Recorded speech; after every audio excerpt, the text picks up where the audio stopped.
Welcome to Canada Did What? The show where we take the big Canadian political events you might think you remember and tell you the real stories you never knew. I'm your host, Tristan Hopper. Here's something you learn if you hang around Canadian politicians too often. Everyone loves Pierre Trudeau.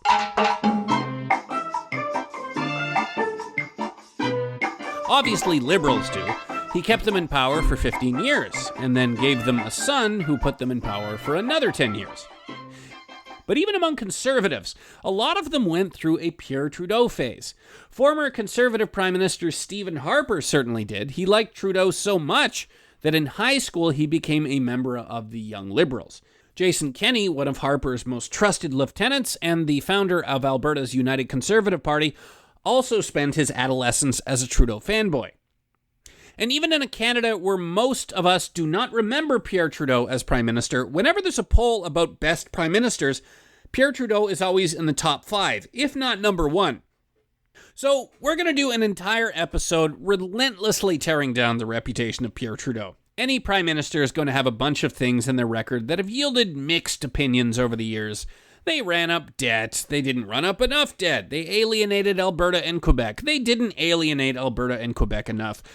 But we're not going to bother litigating a bunch of he said, she said points on 1970s domestic policy. In this podcast, we're only going to go deep on the absolutely shocking and catastrophic stuff. And there's a lot of it. Making friends with mass murderers, tacitly endorsing Arctic slave colonies, that one time he actively helped to run interference on the deadliest famine in human history. Every prime minister has a dark side, but if you do just a little bit of digging, you'll very quickly learn that Pierre Trudeau had one hell of a dark side. I'm Tristan Hopper, the host of Canada Did What? And in this episode, we're taking one of the most mythologized Canadians of all time and showing you the receipts as to how he was an enthusiastic supporter of one of the most murderous ideologies of all time. It's quite a trip. In 1960, a Montreal law professor and union activist named Pierre Elliott Trudeau publishes a co-authored book about communist China. It's called Deux innocents en Chine rouge. That's French for Two Innocents in Red China. Trudeau is not a politician at this point. He's not even a liberal. He wouldn't join that party until 1965. Before then, he'd mostly been associated with the NDP. The book gets just a passing mention in the press, and the author is referred to as Montreal man Pierre Trudeau. Otherwise, nobody really notices the book at the time. It's essentially self-published, and it's not going to have an English translation until Trudeau becomes a household name a few years later. The book's co-author is journalist Jacques Hébert, and Deux innocents en Chine rouge got released mainly because Hébert ran his own publishing house specializing in controversial left-wing titles. But if you had picked up this book in 1960, you would have read an unadorned exaltation of Chinese communism. Hébert and Trudeau had come to China on the invitation of Beijing, and for 6 weeks they were given a grand tour of a country in the full swing of their industrial revolution, as they put it. Humming factories, schools filled with happy children, peaceful villages, freedom of religion and thought. This episode features one of the very few published Canadian political authors who will agree to appear in an entire podcast episode bashing Pierre Trudeau. Fortunately, he's also quite a good author. I'm Bob Plumwood. I'm the author of The Truth About Trudeau. The Chinese government took note of Trudeau's curiosity and susceptibility to communist propaganda and they invited 100 Canadians to come over and visit China. Only 2 accepted. There's just one problem. Trudeau had visited the People's Republic of China during the deadliest famine in human history. It's one of the deadliest single events ever. It's the reason that when you look at lists of history's worst mass murderers, right at the top is Chinese dictator Mao Zedong. From 1958 to 1962, Mao led China through the Great Leap Forward. Although pitched as a program of rapid industrialization and economic growth, the Great Leap Forward was a series of utterly unworkable economic plans enforced at the point of a gun. Peasants were forced into communes in order to undertake completely fanciful strategies to boost food production, such as seeding their crops in ridiculously deep furrows or attempting to eradicate sparrows. It didn't take long until the entire Chinese food system was shattered, and whole regions of China had nothing to eat. Frank Dikötter, a historian of the Great Chinese Famine, has said that nobody survived this period without resorting to something they weren't proud of, be it theft, corruption, or cannibalism. Trudeau and Hébert were walking through a landscape of suffering unlike anything ever seen, and they were being shown an intricately choreographed Potemkin village in which food was plentiful, quotas were being exceeded, and the economy was on track to overtake the West. They even hint at this deception in the book. Minders who never left their side, nervous presenters who they suspect are lying to them, a surreal feeling that nothing is quite as it seems. They write in a conclusion that skeptics may well tell us these are false fronts, but then they immediately declare that no, what they saw was real, and any claims to the contrary are racist. The idea of an impoverished Red China, they write, is a legend invented by the Westerner to ease his conscience for relegating this nation to the status of coolies. One of the most disgraced names in the history of Western journalism is a guy named Walter Duranty. He was a Moscow-based correspondent for the New York Times at the time of the Ukrainian famine, which you may know as the Holodomor. The Holodomor was a period between 1932 and 1933 in which the Soviet government forcibly removed food from rebellious regions of what is now Ukraine, causing a famine that killed as many as 5 million. Duranty obtained infamy by filing a series of dispatches to the New York Times uncritically parroting Soviet claims that everything in the Ukraine was fine. Conditions are bad, but there is no famine. But don't take my word for it. Here's an archival interview with one of Duranty's journalist peers. Not only the greatest liar among the journalists in Moscow, but he was the greatest liar of any journalist that I've ever met in 50 years of journalism. Trudeau didn't have the reach of Walter Duranty. Basically, nobody read Two Innocents in Red China, and it didn't really have any effect on how Westerners viewed communist China. But it's not unfair to note the parallels between their stories. A sympathetic Westerner gets the red carpet treatment from a communist government in the midst of a devastating man-made famine, and then reports back to the rest of the world that all is well. And we're only just getting started.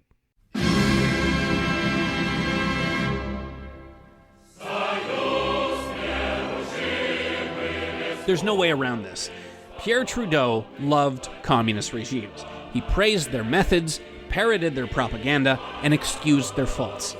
He did it when he was a young, idealistic student. He did it when he was the prime minister of a NATO ally. And he did it all at the absolute height of the communist empire. Throughout the 1970s and early 1980s, you had a quarter of the world's population living under communist rule. East Germans were getting shot if they tried to cross into West Berlin. Southeast Asians were being marched into re-education camps by the hundreds of thousands. Political prisoners condemned to forced labor camps across Siberia. So 100% he knows exactly what is happening. And so the question might be, if he knew what was happening, why did he lend a sympathetic ear and use his voice to effectively become an interpreter for their point of view and their perspective? So when I say he knew exactly what was happening, he was a serious, intellect and an academic. When he did his PhD thesis, it was on the relationship between, communism and Christianity. Trudeau also lived in a country that was conspicuously filled with communist refugees. In the 1950s, Canada took in 38,000 refugees from the Hungarian Revolution, a liberal pro-democracy uprising that was brutally suppressed by Moscow. And that happened again after the 1968 Prague Spring. Czechoslovakia had merely tried to implement a reformed and less oppressive version of communism, and for this, they were subjected to another, all-out Soviet-led invasion. 12,000 Czechs were able to stay ahead of the Soviet tanks and defect to Canada. All of this is why, both before and after Pierre Trudeau's premiership, the generalized stance of the Canadian public and its federal government was, totalitarian communism is bad and we don't like it. To this day, one of the most celebrated moments in Canadian history is the 1972 Summit Series. Why? Because Team Canada beat the commies on live TV.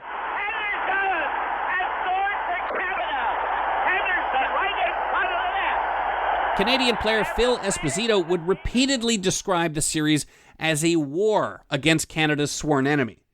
Trudeau had set up the series as a way to promote Canada-Soviet friendship through sport, and may have been surprised to see it turn into an ultra-violent battle for ideological supremacy. Trudeau's predecessor as Liberal leader was Lester Pearson. Although the Americans sometimes saw Pearson as a softie on communism, the man himself was on record as saying that the chief threat to world peace was subversive, aggressive communism. But Trudeau? You're not going to find any record of him calling for communism's containment, saying that communism is flawed, or even criticizing the actions of a communist government, even though he criticized democratic nations all the time.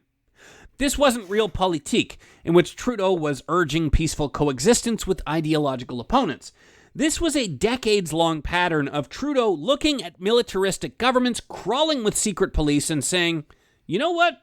Maybe they know something we don't. If someone from the U.S. State Department or a former politician went to North Korea today as a mission perhaps to gain the release of hostages or some diplomatic protocol to explain to them why the course they are following is reckless, or you're an academic trying to write about it in a way that others who don't have exposure to the regime might learn about them, you could see that there might be serious political or academic interest in trying to understand these countries.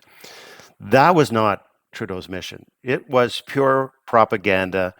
This was him absorbing everything that they wanted to say about their country so he could return to Canada, return to the Western world, and speak favorably about them. Take the example of the Polish Solidarity Movement. Founded in communist Poland in 1980, this was an anti-authoritarian trade union that would become instrumental in the fall of communism and the restoration of democratic rule to Eastern Europe. When communist authorities tried to crush Solidarity by imposing martial law in 1981, most of the free world had no problem siding with the downtrodden, freedom-loving workers' union. Not Trudeau. In a TV interview, when asked about the martial law order, he said, "Hopefully the military regime will keep Solidarity from excessive demands," unquote. Trudeau even defended the sentiment in the House of Commons on the grounds that if the Poles got too uppity, they would invite a Soviet invasion. So, better that the crackdown be done in-house. Or, as it reads in the official parliamentary record, if martial law is a way to avoid civil war and Soviet intervention, then I cannot say it is all bad. At a time when these people are looking for their freedom, Ronald Reagan is out there calling it a dark night of tyranny, and Pierre Trudeau is trying to create a moral equivalence between the Soviet Union and the American administration, as if there's fault on both sides. When Soviet dissidents, Anatoly Sharansky and Andrei Sakharov, are speaking about the repression in the Soviet Union and their lack of freedom, he calls these two world leaders hooligans, troublemakers, basically.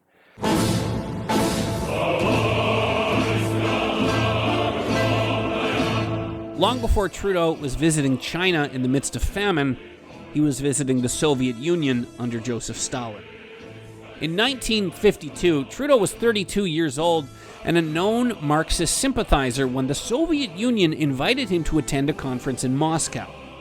It was supposedly an economic summit, but most economists dismissed it as a propaganda gathering for Western communists. Trudeau ended up staying in Russia for 4 months. The U.S.S.R. would reform somewhat in its final decades, but when Trudeau came to Moscow, Joseph Stalin was still alive and Soviet repression remained at Orwellian highs. The Gulag system in full effect, people disappearing in the middle of the night because they told an anti-government joke. But just as he would do in China, Trudeau was shown a manicured version of the Soviet economy, and he thought it was great. Soviet economists have resolved the problem of inflation without producing unemployment. The country is progressing tremendously, even if that's not what the people might want, Trudeau wrote in an account of the visit. They were feeding him propaganda during the height of the Cold War. And at that point in time, he was praising the Soviet government for producing material wealth without the opulence, that he saw in capitalist countries. And when he's writing memos about this trip, he's signing them Comrade Trudeau. When he returned to Montreal, Trudeau delivered lectures and gave interviews about how the Soviet Union wasn't the military threat people seemed to think it was, and that the secret police were fine fellows too busy saluting to terrorize their fellow citizens. Trudeau was elected to the House of Commons in 1965 and obtained the Liberal leadership and the Prime Minister's office within just 3 years. Unsurprisingly, his foreign affairs would strongly prioritize friendly relations with the communist world. He was someone who, when it came to the Cold War, was giving advice to the Soviets on how they should manage their affairs. He was giving advice on how to manage Ronald Reagan. He wasn't taking Ronald Reagan's message to the Soviets to say that they should be demilitarizing or they should be reforming. He traveled to the Soviet Union in 1971 and boasted to Soviet leaders that he had reduced Canada's NATO commitments in Europe by 50%.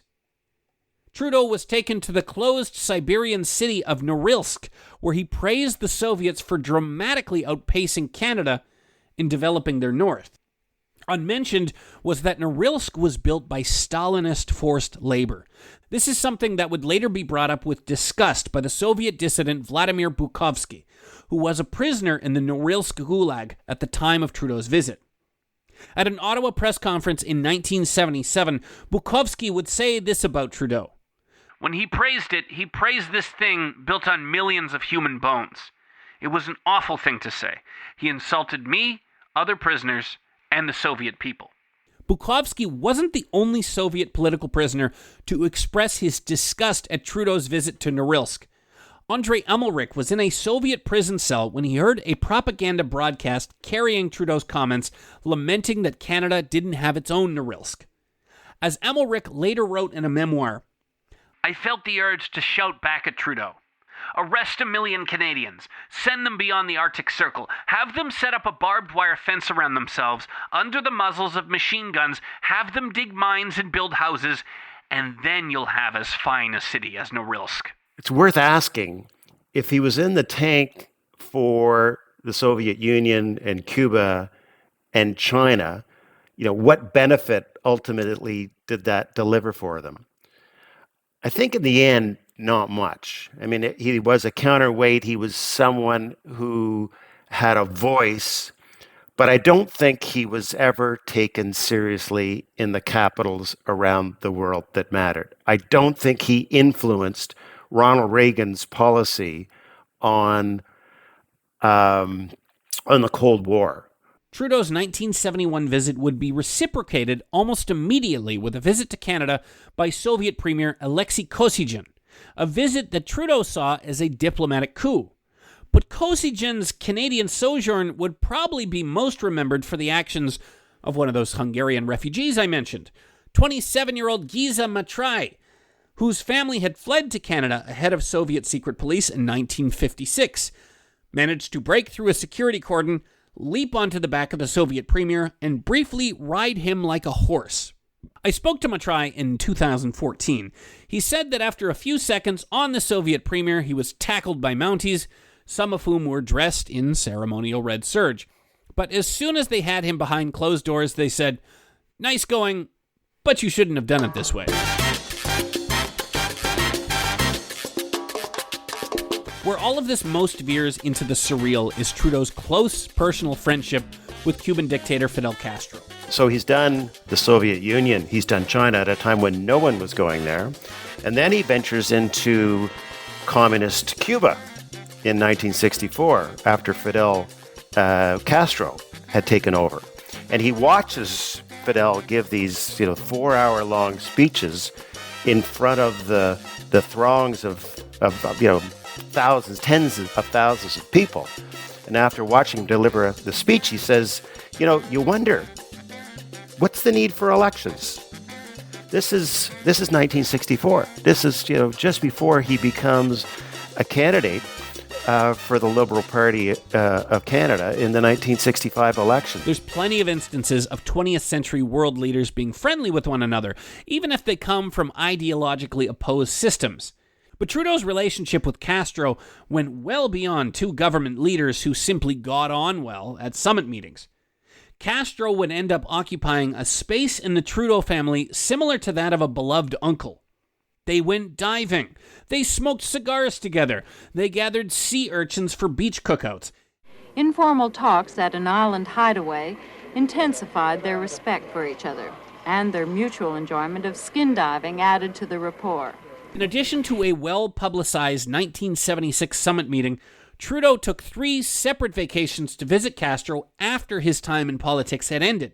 I can make just one reference to Pierre Trudeau's sons to show the closeness of the relationship. The nickname that the Trudeau sons had for Fidel Castro was Papa Fidel. So that gives you an indication of the closeness of the bond that existed between a communist dictator, thorn in the side of every American administration for the past 50 years, and Pierre Trudeau. When Trudeau's youngest son, Michel, died in an avalanche in 1998, Castro called the family in tears to express his condolences. As an 8-year-old, Michel had referred to Fidel Castro as his best friend. When Pierre died, Fidel declared 3 days of mourning in Cuba and flew to Montreal to act as an honorary pallbearer. Every time Trudeau went down to Cuba, all the people in South Florida, the exiles, were thinking, why is this Western leader giving comfort to a murderous dictator, who is oppressing their people in Cuba, and saying, good things about Fidel Castro? And as I've mentioned, to have him in the pew at Trudeau's funeral, in the front row, as a dignified person, when he had been such a brutal leader, says more about Pierre Trudeau than it does about Fidel Castro. Here's where we should probably touch on what Castro had done and what he was continuing to do while going on beach vacations with the Trudeau family. You have the basics: no elections, nobody allowed to leave the country, the jailing of political dissidents. Even at a time when Latin America had no shortage of oppressive autocrats, the sheer quantity of political prisoners in Cuban jails was higher than anything else in the hemisphere. Castro is also one of the few national leaders in history to go on record as saying that nuclear Armageddon might be a good thing. The 1962 Cuban Missile Crisis saw the Soviet Union withdraw nuclear missiles from Cuba in order to avoid the risk of all-out war with the United States. But as the crisis progressed, Soviet officials were horrified to discover that their Cuban allies didn't think World War III was such a bad idea. This is from an October 26, 1962 letter that Castro sent to Soviet Premier Nikita Khrushchev. Castro said that if the crisis should result in the U.S. invading Cuba, the Soviet Union should launch a nuclear first strike, even if it signed the death warrant of his own nation. Quote, "If they managed to carry out an invasion of Cuba, then that would be the moment to eliminate this danger forever, in an act of the most legitimate self-defense. However harsh and terrible solution, there would be no other." Unquote. Such a terrible solution would have conservatively killed tens of millions of people, including potentially a university professor named Pierre Trudeau. Any Soviet nuclear strike against the U.S. had to pass over Canada first, and military planners were pretty confident that the Red Air Force would probably spare a few bombs for Ottawa, Toronto, and Montreal along the way. But I'm guessing this never came up between Trudeau and Castro. Okay, I'm going to take a quick side note here to address the internet rumor that Justin Trudeau is the illegitimate son of Fidel Castro. I don't think it's true for a few reasons, but let us first review the evidence in support. As mentioned, Justin Trudeau has a weirdly familial relationship with a man that most of his Democratic leader peers consider a murderous pariah. Justin Trudeau's mother, Margaret, was pretty open about her attraction to Castro. In her 1979 biography, Beyond Reason, you can basically cut the romantic tension with a knife. Here's her describing an after-dinner exchange she had with the Cuban leader in 1976. It was as well that Castro and I were not alone, for he paid me the most outrageous compliment I have ever received. "You know," he said to me in his silken English, "my eyes are not very strong, so every day to make them stronger, I force myself to look at the sun. I find it very hard. But do you know what I find harder? That is to look into the blue of your eyes." This is where my producer is asking me to remind you that looking directly into the sun is not a good strategy to improve your eyesight. It will actually have the opposite effect. Margaret would also describe Castro as ridiculously romantic. Final point in favor of Justin Trudeau being Castro's son, he really, really looks like him. Okay, the first point against the theory. While Justin Trudeau looks like Castro, the same could actually be said of Pierre Trudeau. Young Pierre isn't the spitting image of Fidel like his son is, but they do look like brothers. Second, and most important, the timelines don't match up.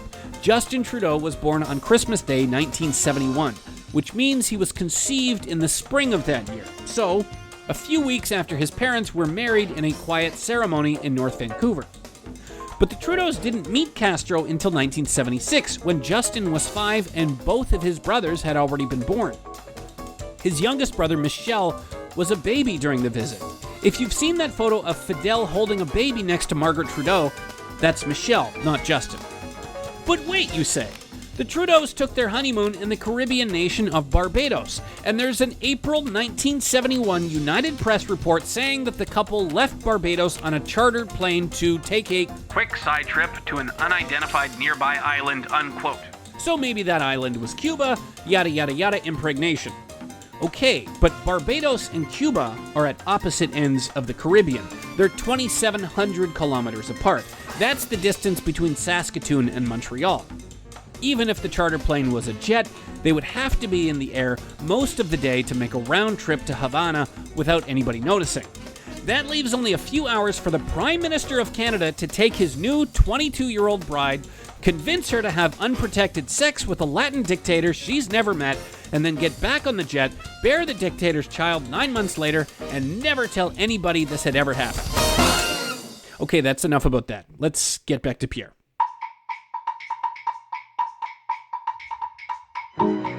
I think both the Soviet government and the Chinese government made an investment in Pierre Trudeau. They thought he was susceptible to their perspective. And I think that investment paid off handsomely. I don't imagine that they expected in the years later that he would not only be elected to the House of Commons, but he'd become leader of the Liberal Party and Prime Minister of Canada. I don't think anyone celebrated his victory more so than did the Soviet bloc countries and did China, because they felt, well, here's someone who understands us, who sympathizes with us, who's not going to be critical of us. When the Soviet Empire suddenly came apart in the late 1980s, the reaction in Canada, like almost everywhere else, was jubilation. But a retired Pierre Trudeau, who was now working at the Montreal law office of Heenan Blakey, didn't see it that way. Not at all. Here he is in his 1993 memoirs bemoaning, among other things, the fact that countries like Ukraine were able to free themselves from Russian domination. "We in the West made sure the Soviet Union would break up by rushing to recognize every Tom, Dick, and Harry republic that decided to proclaim its independence. By doing that, we helped create the chaos in that part of the world, which I think we will eventually regret."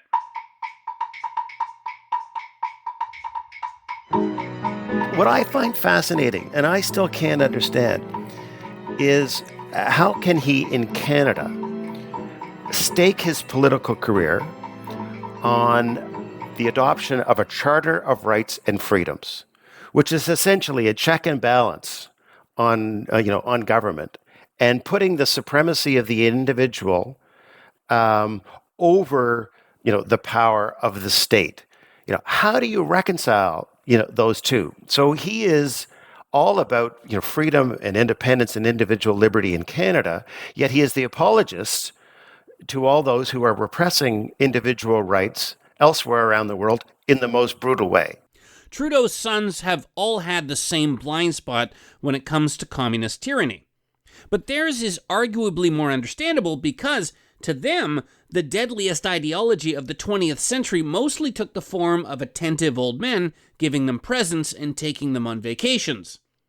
When Trudeau took his family on carefully choreographed trips to the communist world, they were taken in by the charm and the pageantry even harder than he was. Here's Margaret Trudeau again from her 1979 biography, describing Cuba. This is the answer to utopia, I said to myself. If this is revolution, it is truly marvelous. Or Sacha Trudeau, Justin Trudeau's younger brother. He wrote an op-ed for the Toronto Star in 2006 in which he referred to Castro as something of a Superman. This is a direct quote. His intellect is one of the most broad and complete that can be found. He is an expert on genetics, on automobile combustion engines, on stock markets, on everything.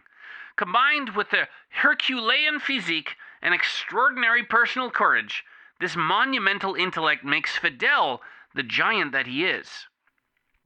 Sacha's older brother Justin hasn't been quite as embarrassing, but his time as Prime Minister has been marked by a weird affinity for governments normally considered hostile to the interests of the free world.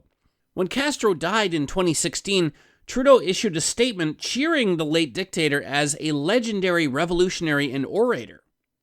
That same year, Trudeau made his first official visit to the People's Republic of China and made a point of bringing his daughter, saying he hoped to instill the same friendship and openness towards China that he had. As with his father, this is all extremely out of sync with the country he represents. Canadians do not like autocracies. But if Justin Trudeau has a weird habit of treating totalitarian regimes like family friends, it's because they sort of are. Canada Did What? Is a Postmedia podcast. This episode was hosted and written by me, Tristan Hopper, and produced by Andre Proulx, with theme music by Bryce Hall.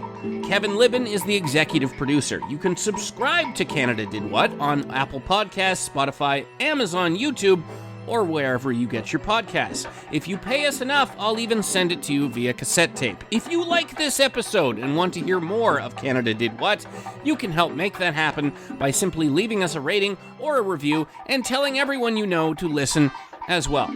Thank you for listening.